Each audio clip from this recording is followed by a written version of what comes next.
build it, you demolish it. The legendary Homewrecker Burrito. Come build yours today with 20+ fresh ingredients. First online order, 10% off. Promo code ONLINE.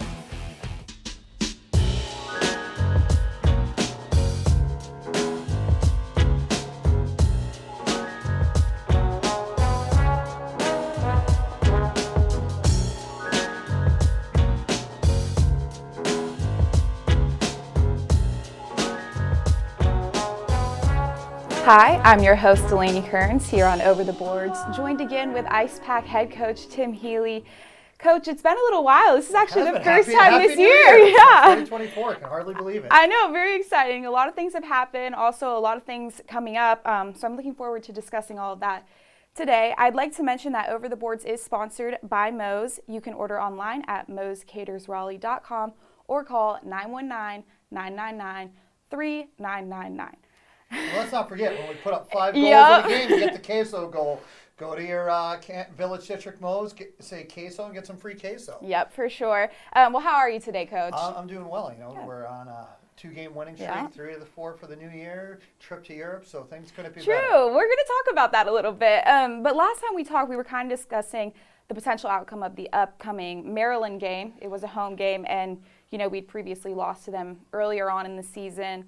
This time we know we took away a 6-4 win. What happened? What finally led to that? I think if you just look in general, and it kind of led up to the Texas A&M games before that, we were struggling offensively. Yeah. If you look at the Maryland game, even the UNC game, which we'll talk about going into the new year, other than one game, we've really picked up our 5-on-5 scoring, which was when we played them the first time around, we were really struggling with. And so that's a credit to the guys. We did a little bit of a shift in our structure. They bought in, and it yielded dividends for us. And that Maryland team, they give a lot of guys fits. We had some of those guys with us in Europe, and they have some real firepower. So being able to hold them off, and certainly they had no quit and a solid goalie. So that was a great win. Yeah, it was really good. Now let's talk about maybe not so good, the Governor's Cup. We know that Ice Pack did not reclaim that Governor's Cup victory. What did you see there? I think, overall, we've played 2 games with them, right? Mm-hmm. One, they've both gone down to the wire. We took one in overtime. We tied it. It was tied with about 2 minutes to go this time. I think credit to them, and they had a good start. Our officials in Raleigh are great. I think they'll even tell you, and I don't want to put it on officiating, but they'll even tell you that the second period was not their greatest period ever. And credit to them, right? No one's perfect. They owned it. So I think that forced us playing catch up. And then when we did tie it late with 2 minutes to go, there's a lot of energy in the building. 6,000 people. At the end of the day, we're dealing with 18 to 22-year-olds in front of 6,000 people on a big stage. I think we got over-aggressive and overexcited to try and win it. That opened up the door for their playmaker to make a play coming back the other way. And, games with really good teams like UNC, like us, they're going to hinge on 1 or 2 plays. And in that case, we lost our structure a little bit, the same structure we were talking about with Maryland, and that led them going back the other way. But even with that, when they went up, we actually had 2 grade A chances to tie it up again when the goalie pulled. It didn't happen. But it was a great night up until probably the last minute. An amazing crowd and another amazing night for hockey in the state of North Carolina. But again, we're playing good hockey. For the most part, it was 3 periods of good hockey. Little things here and there.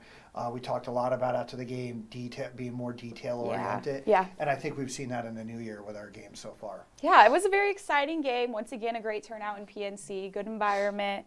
Not a bad game. No. Just didn't go Ice Pack's way. No, but right now we're getting more going on. Yeah, we're back on it. Well, that was the last time that the boys kind of really stepped on the ice, and that was November 20th. And they really haven't stepped on the ice game-wise since earlier this month, January. How crucial is that time off, for players-wise, health-wise? I think for the players, right, they're in finals. Yeah. We have a very academically minded team. Yeah, it's so great. It gives them a chance to concentrate on finals. Yeah. For me, that's actually, I do 2 things hockey-wise during that period. Well, really kind of 3.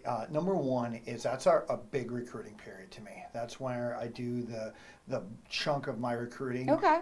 Watch a ton of games, phone calls, getting transcripts and seeing who can get in. NC State's a really competitive school to get into. It's a very tough right? school. So you need to find players that can play, that help you get better, and then players that are admissible to the school. Yeah. And so that's what I do a lot of in December. I'm probably almost on the phone nonstop in December. Happy to say, really a lot of interest in the program for next year. I'm anticipating probably one of our best recruiting classes ever. You have to remember, the excitement that was generated from Frozen Finley, that was after the admissions deadline. Yeah. So we had And there was a lot of excitement surrounding it. So, we had a few transfers. Yeah. But that was about it because, we were so late in that. A kid like Nick Labrisi. But otherwise, that was after, most of the deadlines. Cade Cox had deferred, so he made a choice after that, but that's because his admission was already in. So we're seeing the benefits of that now. And what I think is really interesting, particularly when we're speaking to players outside of our market, is, the New England players that are playing juniors, they're looking at this and saying, wait a second, if I can't go in, say, Division I, this is 100 times better of an option than any D3 school out there, except maybe a couple of NESCACs, places like Trinity or whatever. And so they're looking at it saying, I can play in front of more people, go to a better academic school, go tailgate at some football games, be in a great city like Raleigh, be part of, as much as we hate that team up the road, it's still a great rivalry, right? It's a rivalry, college rivalries in the South. With the exception of a couple in the Northeast, like, BU, BC, obviously hockey, but with the exception of a couple, Southern rivalries are at a whole other level. Yeah. And so to come down and be a part of that, we've seen, the school spirit that NC State has. I mean, how many schools out there put in the same year will sell wrestling, volleyball, women's basketball, all their football games, 26,000 in for a hockey game, 6,000 for another. That list is probably one, and it's NC State. So, the secret's out. I used to say Raleigh's a sneaky big hockey It was town, for a while, But the secret's out, and so now we're seeing the dividends of that on the recruiting trail. Yeah. So I'm really excited for what's to come. Awesome. And teasing a little thing, probably in the next next month, we'll even have a bigger announcement about what might come with our hockey program. No, it's not NCAA. I don't want to get that far. Okay. But another kind of big announcement of what all this is enabling us to do program. Okay, well, we'll be looking out for that. But obviously now I want to talk about what you did at the beginning of the year, which was attend the ACCHL Premier All-Stars in Slovenia. You took 5 players, just a reminder, that was Drew Breshingham, Ricky Frosch, Alex James, Garrett Arini, and Zach Robinson. How did that go? That was fantastic. Okay. First off, credit to, as I'm wearing the sweatshirt. I noticed as you walked in. I saw it on the list, so I figured, bring a little of the gear from it, kind of some of the official gear from it. First of all, credit to Mike Wally, our ACC commissioner. Mike had a vision for this thing over the summer. And Mike, and I say this in the most positive ways, Mike is a dreamer, and he's always coming up with some ideas. And sometimes you feel like you might be the parent when he comes in, and initially you're like, yeah, we'll see how that goes. And, if you look at what he's done the last couple of years of the ACCHL Premier Division, and then this, and he came in, and I was like, all right, we'll see how this goes. And then it picked up steam and partnered with, through Vibero, a guy over there by the name of Boris Jurek, who was, was involved with the basketball program at Notre Dame way back when. He was head of the Croatian Ice Hockey Association. And so Croatia, Slovenia, Austria, Italy, they're all kind of right there. So we had the contacts to pull it off. So it was an amazing trip. We stayed in a place called Bled, which is kind of BLED. It's basically, I would have put it akin to, if when you're thinking about like New Hampshire, like Lakes Regions towns at the base of the mountain. So it's kind of a lake town, their main vacation town at the base of the Alps. So you come out in the morning and you see the snow-covered Alps. And our home rink there, where we had 2 practices and a game, was kind of this quintessential European. Very nice. And it was awesome. The hotel was awesome. the student athletes. We basically had 4 schools, each put 5 players on it, with Maryland, Virginia Tech, and Penn State. Virginia Tech, yeah. And then Joel Hughes from UNC came over. It was nice to have Joel there when you're traveling, former Special Forces guy, knowing that he has your back, which we actually did need at once in Croatia. Yeah, so, the whole trip was awesome. Okay. I like to say that, Croatia becomes a great hockey bar story for what we experienced down there. But the rest of the places, it was great to see the guys come together as a team, playing the Slovenian domestic national team. Yeah. We saw them in warm-ups and we're like, ooh, this is going to be tough. In the first 5 minutes, Josh Ferry from Penn State was unreal, keeping us in it. And then the guys came together as a team. Garrett Arini, who had a huge goal to get us going. And actually, Garrett led our team in goals over there, which was great. And the NC State guys performed really well. One thing that was kind of a bit of an observation coming off this past weekend is Penn State struggled, Virginia Tech struggled. The 2 other teams that were playing that had a lot of our guys were on fire. Zach Robinson really found his game over there. Okay.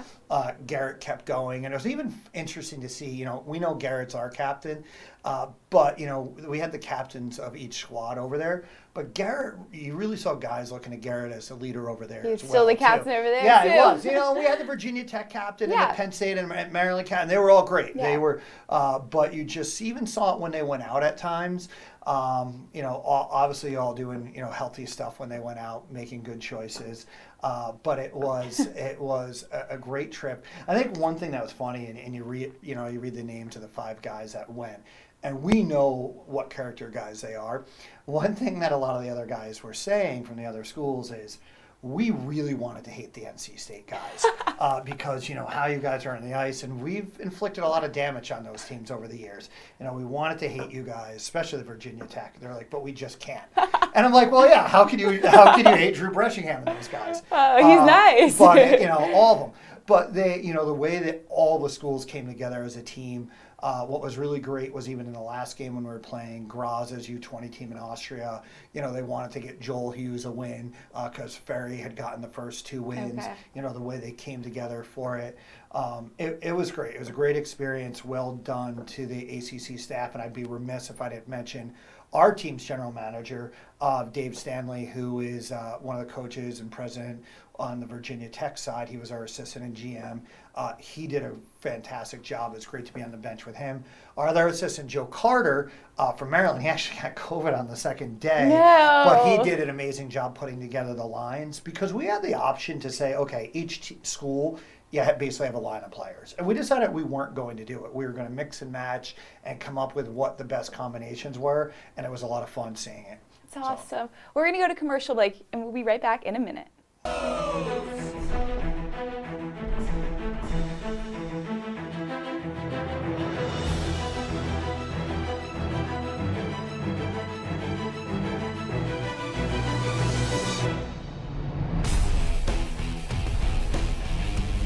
We build it, you demolish it. The legendary Homewrecker Burrito. Come build yours today with 20+ fresh ingredients.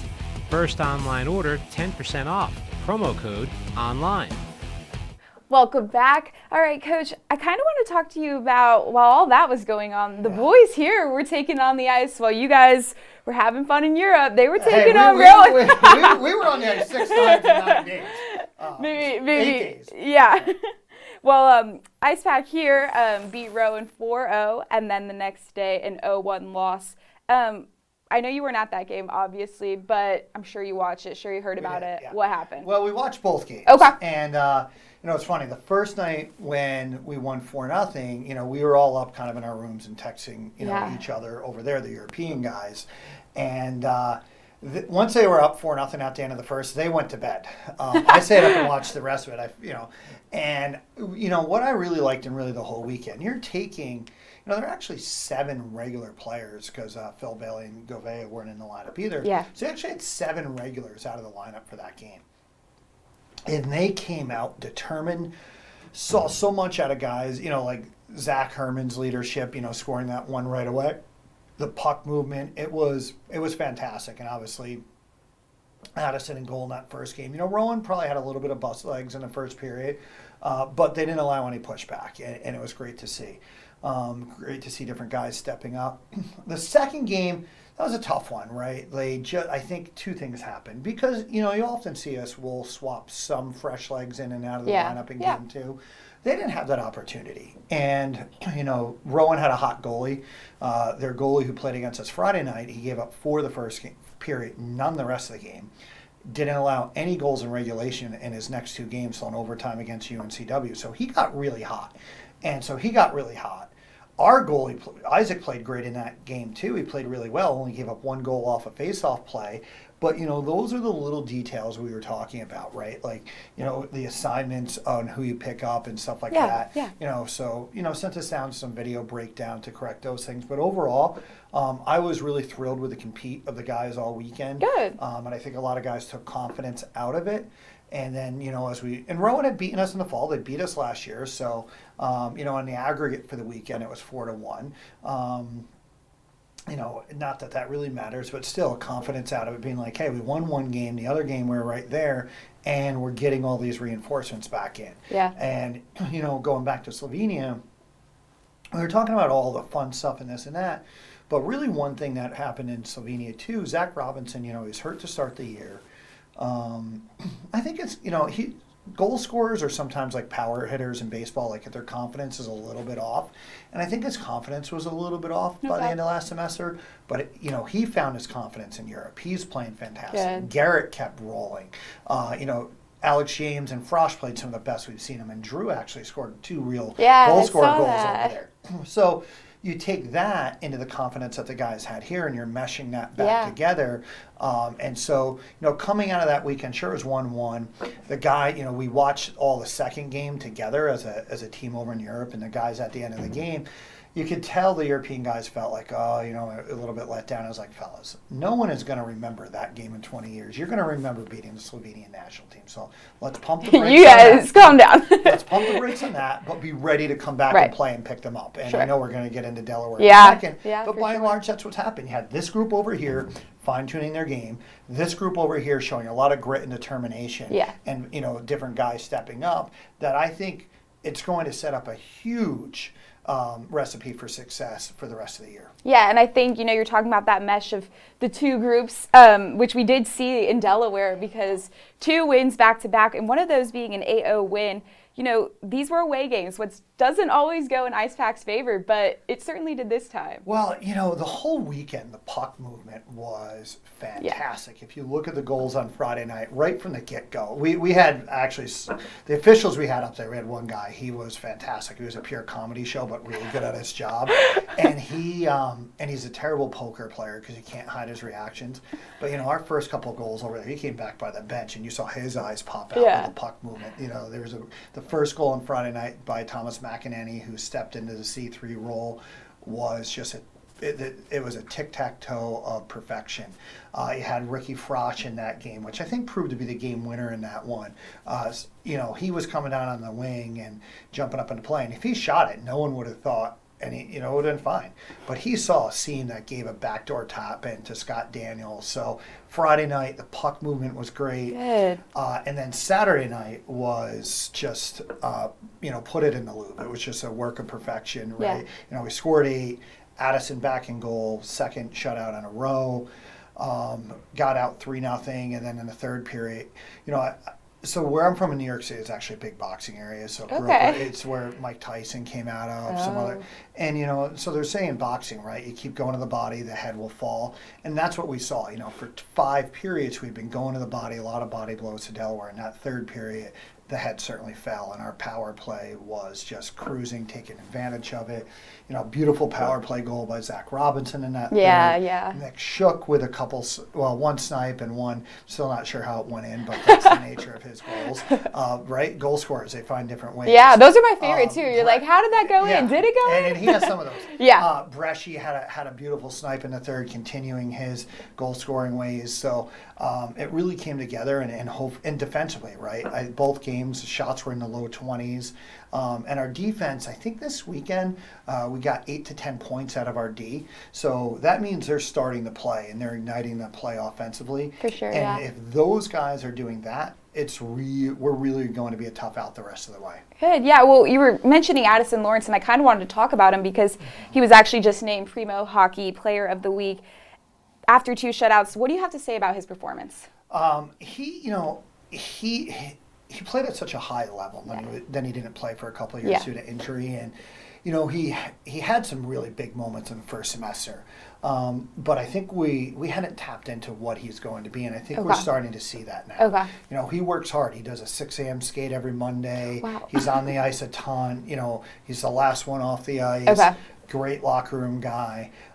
So Addison is, I can't say enough positive things about him. I really can't say enough positive things about all 3 of them. But in particular, since we're talking about Addison and his success right now, I don't even think, and I bet you Addison would say this too, I don't even think he's at 100% of what he can really. There's still more to tap into. Yeah, and he's trying to find it and working hard to find it. I think, we have, Josh Ferry at Penn State will probably take home goalie of the year. But Addison, he's going to be right there chomping at the bit, and certainly next year too. That's awesome. I wanted to shine a light on another player, Ricky Frosch, who recently set the NC State hockey record for all-time games played as he took the ice against Delaware. What does he mean to the program, to you, the team? I think there's something to be said, and the irony was, after the game, Zach Robinson handed over the player of the game helmet to him, and his brother had been the player. Yeah, I saw that. And I think for Ricky, he plays such a physical game, and to be in this amount of games, and to be available, and to be a rock, and to be dependable over the course of his 4.5 years, he's a grad student now, says a lot to him about his preparation, about how he treats it, how he approaches it. He's a real professional in how he goes about his business because, again, the way he plays, you could almost expect an injury, right? He plays hard. He plays physical. But he's resilient. He's someone that we've counted on for a long time back there. So love that he has that record now. Yeah, I think Garrett actually tied the record the night he broke it. So he has to stay healthy. I was about to say, I think Garrett wasn't far behind. No, he's now tied with Alex. Okay. So, Garrett actually had a family wedding this fall that took him out for 2. So Garrett would actually be ahead right now. But if they're both in every game, which I suspect they will be, Garrett's not going to be able to catch him. That's funny. Well, tomorrow night the boys are at home at Invisalign once again, and I'm hoping to see that meshing again of all the teams both coming back together, where they'll face Wake Forest. This is the first time this season you guys have faced them. What does the preparation for this look like? They're a much improved team from last year, and they're a team that so in our conference we treat it a little bit like soccer with promotion and relegation, and it's based upon ranking spots in the ACHA. And basically, if you're above 25, if you're outside the top 25 for 2 years in a row, you can go down, and then kind of the next team comes up. Okay.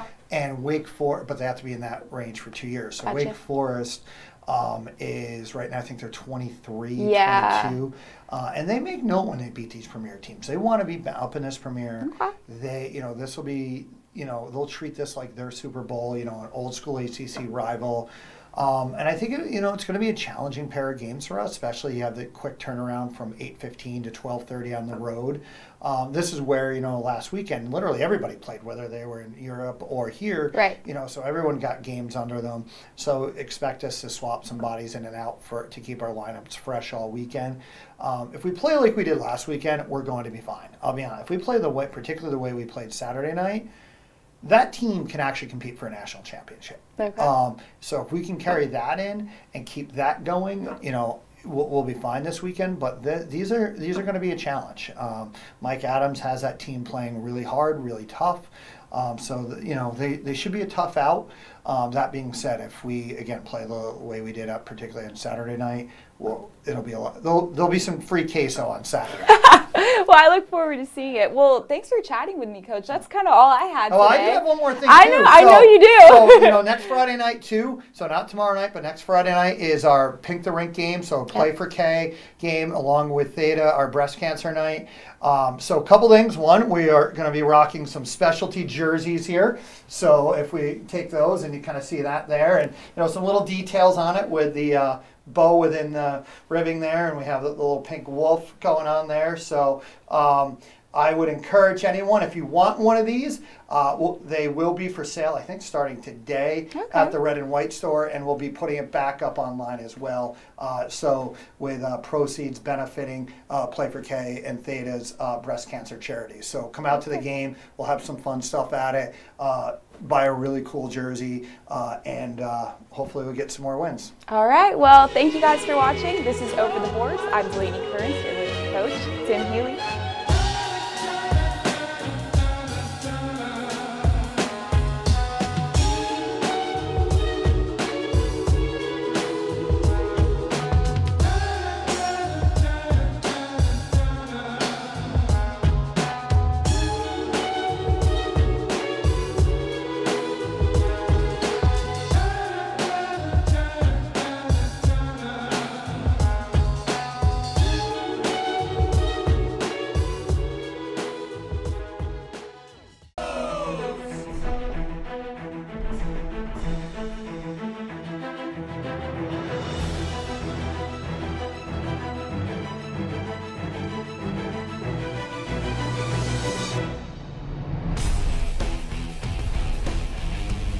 We build it, you demolish it. The legendary Homewrecker Burrito. Come build yours today with 20+ fresh ingredients.